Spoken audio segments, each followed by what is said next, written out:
Now, it's that time of year when sadly you can't really get much out of the garden, even if you have one. But if you love gardening, then what could you be looking forward to next year? Joining us to talk seed catalogues, planning and more is Gough Gleadle from the Southsea Greenhouse Community Garden. Welcome, Gough. Thanks so much for coming in. So, yeah, the nights have drawn in, it's cold, it's not that lush out there. No. But a key time of year to be planning ahead. That's right. Well, I mean, if you're a key gardener, it's a bit frustrating at this time of year. You can't get out and do anything and the weather's awful. But it's a wonderful time to look through the new catalogues, to look back and see what you did last year and to see whether, you know, you had perhaps too many busy lizzies or you got a gap in the corner so you can do more, or maybe, you know, you had runner beans in the veg garden coming out of your ears, but you'll go less this year.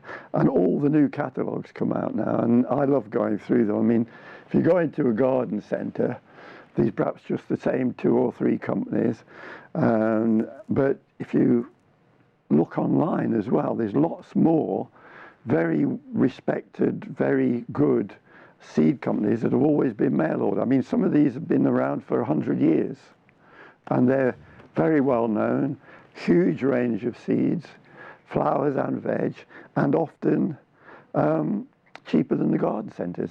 And the good thing about it is that they've all got catalogues online. So you can type in their name, or you could just type in veg seeds, or cottage garden flowers, or unusual vegetables, and all the names come up. You can click on. If you like to, you can go through their online catalogue and even order that way. But if you like to, as I do, kind of sit there in front of the fire looking at a pretty book, you can get them to send you a nice pretty catalogue. but beware. Yeah, because they're so beautiful when you see them in these things, and they're so and the descriptions, of course, are wonderful. They don't tell you anything bad about them.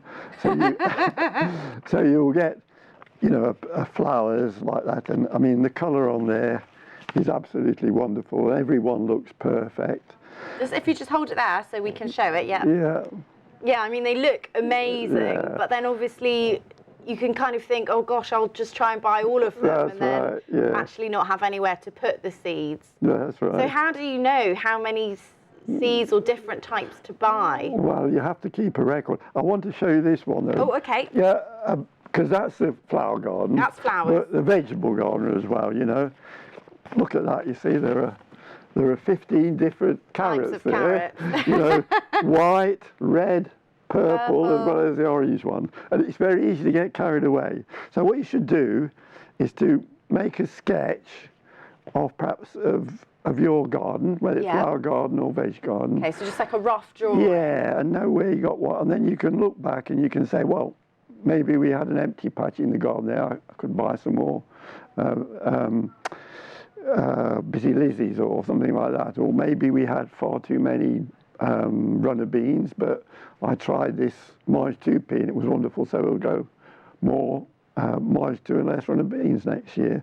But you know, it helps, of course, if each year you keep a list of what you bought in the process. So you can look back and say, I'll do less. Or you could look at the online receipts, perhaps, if you bought them online. That might be a good way to do it. Right.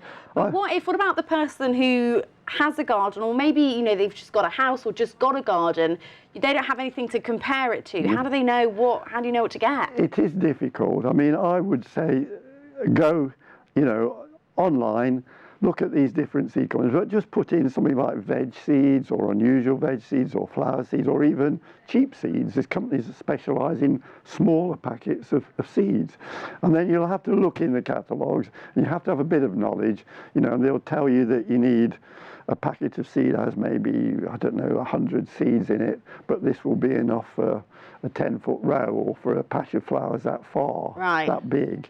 And so you have to, it takes a while. I mean, you won't get it right the first year. I mean, I've been doing it for many years and I still don't get it right.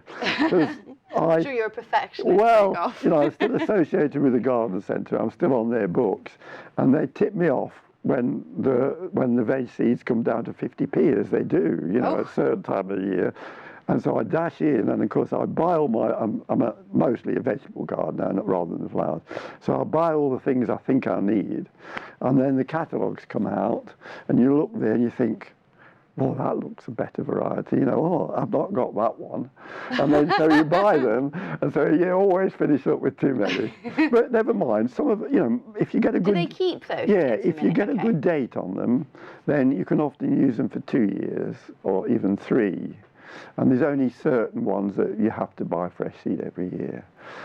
Goff, thank you so much. That's been really informative. That's kind of not how I would have approached it at all. So you've really enlightened me. Yeah, Thank you. you know, I get as much fun out of sitting there in the warm, going through all these catalogues and making my plans as do actually doing the gardening. Oh, wow. It's just the gardening for people who don't like the outdoors. That's right. Yeah, that's right. Thank you so much for coming Okay. in. Really, really elucidating. Thank you. Okay.